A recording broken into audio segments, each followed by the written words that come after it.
In previous video number 2 or lecture number 2, we have studied syllabus topic number 4.2, errors and their compensation. We have studied this syllabus topic in detail. We have seen which type of error are introduced in energy meter and how they compensate. These are the errors and their compensation techniques.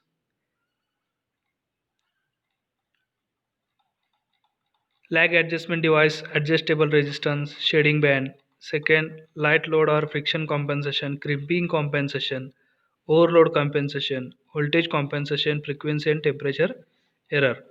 We have studied of all these errors and their compensation methods in previous video number 2. Now,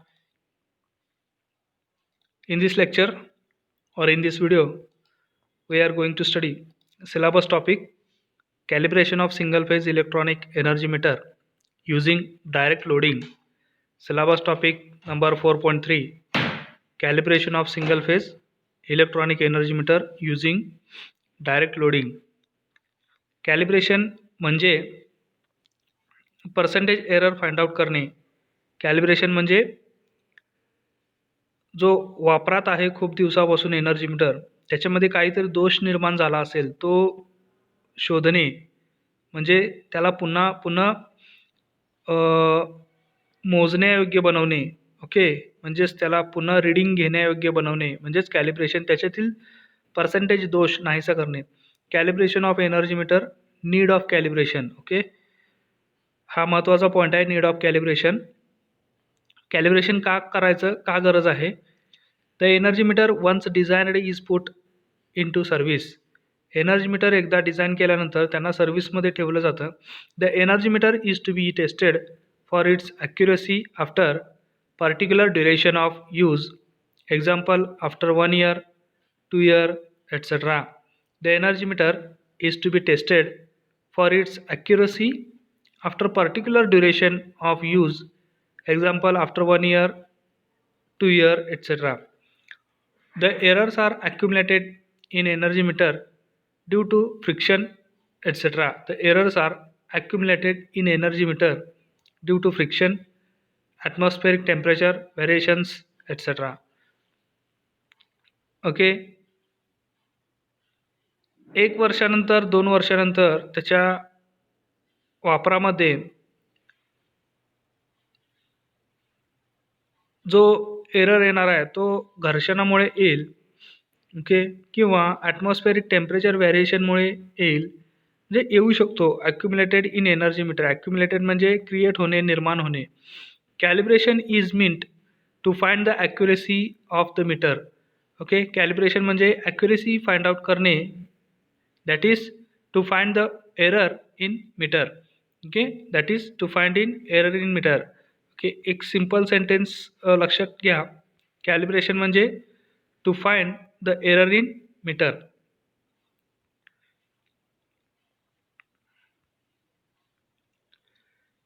This meter is compared with a high accuracy substandard energy meter. This meter is compared with a high accuracy substandard energy meter. The meter to be calibrated and the substandard meters are connected to the same supply and load as shown in figure 4.3.1. Okay, figure 4.3.1 long period dial test. Okay, long period dial test. ठीक आहे, हा energy meter आहे की ज्याचं calibration करायचं आहे आणि हा सबस्टँडर्ड रोटरी सबस्टँडर्ड मीटर आहे जो की ऑलरेडी हाय ॲक्युरेसीचा आहे. ओके, हाय ॲक्युरेसीच्या एनर्जी मीटरसोबत सध्याचा 1 वर्षापूर्वी 2 वर्षापूर्वी वापरात असलेला एनर्जी मीटर जर कम्पेअर केला तर जो वापरात असलेला ऑलरेडी वापरात असलेला एनर्जी मीटर आहे त्याच्यामध्ये काहीतरी दोष निर्माण झालेला असेल, तोच एरर, तोच दोष शोधणे म्हणजे कॅलिब्रेशन करणे. सिंगल फेज सप्लाय दिलेला आहे इथं, ॲमीटर कनेक्टेड आहे सिरीजमध्ये. ठीक आहे, the current coil CC of the 2 meters are connected in series. Okay, दोन्ही मीटरचे करंट कॉईल काय केलेले आहेत, सिरीजमध्ये कनेक्टेड आहे. तिकडे पहा, सिरीजमध्ये हा सध्याच्या वापरात असलेला एनर्जी मीटरचा करंट कॉईल. ओके, त्यानंतर इकडून हे कनेक्शन, हाय ॲक्युरेसीचा सब स्टँडर्ड मीटर की ज्याच्याने कॅलिब्रेशन करायचं आहे, तो सुद्धा काय आहे, त्याचा सुद्धा करंट कॉईल सिरीजमध्ये कनेक्ट आहे. Hence they carry same current, म्हणून ते दोन्ही सेम करंट कॅरी करतात. And the pressure coil PC और shunt coil are connected in parallel so that same voltage is applied across them. Okay, pressure coil हे कसे आहेत, पॅरललमध्ये आहेत. दोन्ही मीटरचे प्रेशर कॉईल हे कसे आहेत, PC इकडे पहा, PC हे पॅरललमध्ये आहेत. ओके, म्हणून त्यांच्या अक्रॉस व्होल्टेज काय असेल, सेम असेल. ठीक आहे, त्यांच्या अक्रॉस व्होल्टेज सेम असेल. The meters are started and stopped simultaneously. The meters are started and stopped simultaneously. The energy recorded by 2 meters are compared at the end of period, which may be 1 hour or even more. Okay, दोन्ही metre एकाच वेळी चालू केले जातात आणि बंद केले जातात. द एनर्जी रेकॉर्डेड, ओके, दोन्ही मीटरद्वारे जी काय एनर्जी रेकॉर्ड केली जाणार आहे बाय 2 मीटर्स आर कम्पेअर्ड, त्यांची तुलना केली जाते at the end off period, की एका ठराविक टाईम नंतर, एका तासानंतर और त्याच्यापेक्षा जास्त, even more. The error is calculated as follows. Okay, let D equals to registration of meter under test in kilowatt hour. D equals to registration of meter under test in kilowatt hour, DS. Registration of substandard in kilowatt hour, therefore percentage error equals to D minus DS divided by DS into 100. हा percentage एररचा शेवटचा formula पहा, शेवटी जो दिसतोय, percentage error D minus DS divided by DS into 100. Okay, अशा पद्धतीने आपण high ॲक्युरेसीचा सबस्टँडर्ड एनर्जी मीटर यूज करून सध्याचा पूर्वीचा वापरात असलेला एनर्जी मीटर यांच्यातील पर्सेंटेज एरर फाइंड आउट करू शकतो. ओके, म्हणजेच एकंदरीत काय कॅलिब्रेशन करू शकतो. Syllabus topic 4.3.1 calibration of single phase electronic meter by direct loading. Syllabus topic 4.3.1 calibration of single phase electronic meter by direct loading. Figure 4.3.2 shows arrangement of calibration of single phase electronic energy meter. Figure 4.3.2 shows circuit arrangement for calibration of single phase electronic energy meter. Okay, इथे single phase AC supply दिलेला आहे. ठीक आहे, E1 electronic energy meter 1 standard meter, जो की standard metre आहे, आणि metre to be calibrated म्हणजे ज्या मीटरचं कॅलिब्रेशन करायचं आहे, ज्याच्यातील पर्सेंटेज दोष शोधायचा आहे, तो इथे E2 आहे. Okay, E2 meter to be calibrated, standard meter E1. ठीक आहे, इथे फेज शिफ्टर आहे, लॅम्प लोड आहे, डायरेक्ट लोड द्यायचा आहे इलेक्ट्रॉनिक एनर्जी मीटरला आणि त्याच्यातील एरर फाइंड आउट करायचा आहे. The energy meter to be calibrated is connected in the circuit along with standard energy meter. A phase shifter is connected. The phase shifter can change power factor of the circuit. Okay, phase shifter काय काम करणार आहे, power factor change करायचं काम करेल. Okay, दोन्ही energy मीटरचा power factor हा चेंज करेल. Okay, a resistive load lamp bank is connected as shown in. Resistive load म्हणजेच लॅम्प बँक, लॅम्प लोड इथे कनेक्ट केलेला आहे.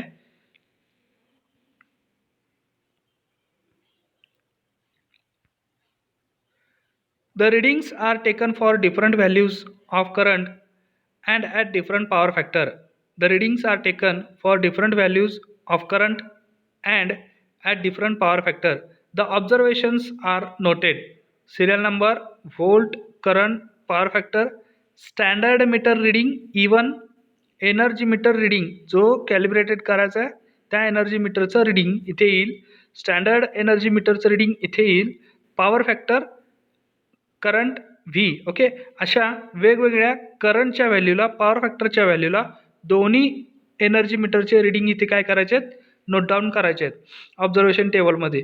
The error is calculated with reference to standard meter reading and a graph is plotted as shown in the figure 4.3.2a. Okay, ठीक आहे, permission error band versus standard meter reading, true energy और current. ठीक आहे, permission error band in percentage error, ठीक आहे. इथे -1 आहे, +1 आहे, ग्राफ दिलेला आहे. ओके, वाय ॲक्सिसवरती एक्स ॲक्सिसचा हा -1 +1चा परमिसिबल एरर बँड, तिथंपर्यंतचा परमिसिबल एरर बँड चालू शकतो, असायला पाहिजे, हा बँड आहे. ओके, हा जो दाखवणारा ग्राफ आहे, ठीक आहे. If all error points Lai in permissible error band ±1%, ठीक आहे, ±1%च्या आतमध्ये जर सर्व एरर पॉईंट्स लाई होत असतील, द मीटर इज पास्ड, तर काय होईल, मीटर पास होईल, ठीक आहे. अदरवाईज एरर परमिशन एरर बँडच्या जर जास्त होत असेल ±2% और 3%, तर तिथं एनर्जी मीटर तुमचा पास होणार नाही. If error is above error, okay, जर error is above error band, then some adjustment in the meter are required to bring error permissible band. Okay, जर का तुमचे जे एरर आहेत ते परमिसिबल बँडच्या वर असतील, जास्त असतील, तर एनर्जी मीटरमध्ये काही ॲडजस्टमेंट करण्याची गरज आहे. ओके, परमिसिबल बँडमध्ये आणण्यासाठी. The permissible error value is decided by respective standard. Permissible error value हे एक स्टँडर्डद्वारे डिसाईड केलं जातं, ठरवलं जातं. Okay, syllabus topic 4.3.2 testing of AC meters with phantom loading and phase shift device. Testing of AC meters with phantom loading and phase shift device. The current flowing through the precision instrument and the meter under test will be kept constant, and a rated constant voltage is applied across the instruments and energy meter. The test circuit will be similar to that shown in figure 4.3.3. Okay, इथे पहा, figure 4.3.3 shows testing of AC meter with phantom loading and phase shifting device. 3 phase meter आहे. Phase shifting transformer इथे दाखवलेला आहे. Okay, auto transformer, input transformer, ठीक आहे. Power factor metre इथं आहे. सब स्टँडर्ड मीटर इथं आहे. मीटर अंडर टेस्ट हा मीटर आहे जो की ज्याला टेस्ट करायचा आहे. इक्विलायझर लोड इथे दाखवलेला आहे, ठीक आहे. Tap plus secondary winding. Testing of AC meter with phantom loading and phase shift device. Okay, इथे पहा, the number of revolution made by the meter disc during the test are recorded and time required for it is also correctly measured. Then energy recorded by meter under test equals to R by Ks kilowatt hour.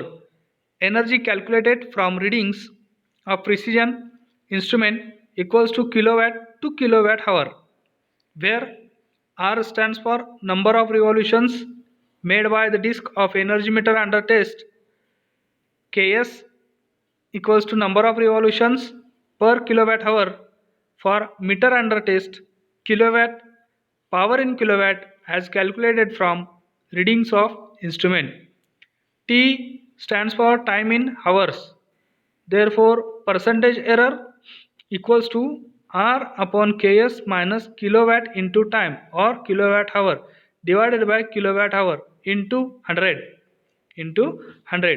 R divided by Ks. R stands for number of revolution made by the disk of energy meter under test, and Ks stands for number of revolutions per kilowatt hour for meter under test. Okay, this is the percentage error. Syllabus topic 4.3.3 rating of typical energy meter for domestic use. Okay, rating of typical energy meter for domestic use. घरगुती वापरामध्ये असणारे energy मीटरचं rating. Okay, voltage किती असतं त्याचं, 230 ते 250 volt. Current 5 to 20 ampere.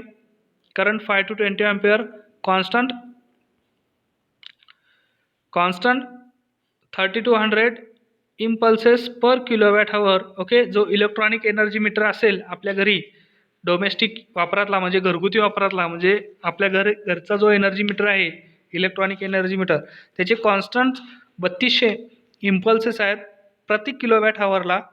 AC accuracy class 1. AC accuracy कशी आहे त्याची? क्लास 1 ॲक्युरेसी आहे. ओके, अशा पद्धतीनं syllabus topic 4.3.3 rating of typical energy meter for domestic use आपण पाहिला. ठीक आहे, एक एक्झाम्पल पाहूया. Example 4.3.1 A 230 volt single phase energy meter has a constant load of current of 4 amperes passing through it for 5 hours at unity power factor. Okay, unity power factor आहे याचा अर्थ resistive power factor आहे किंवा lamp load आहे.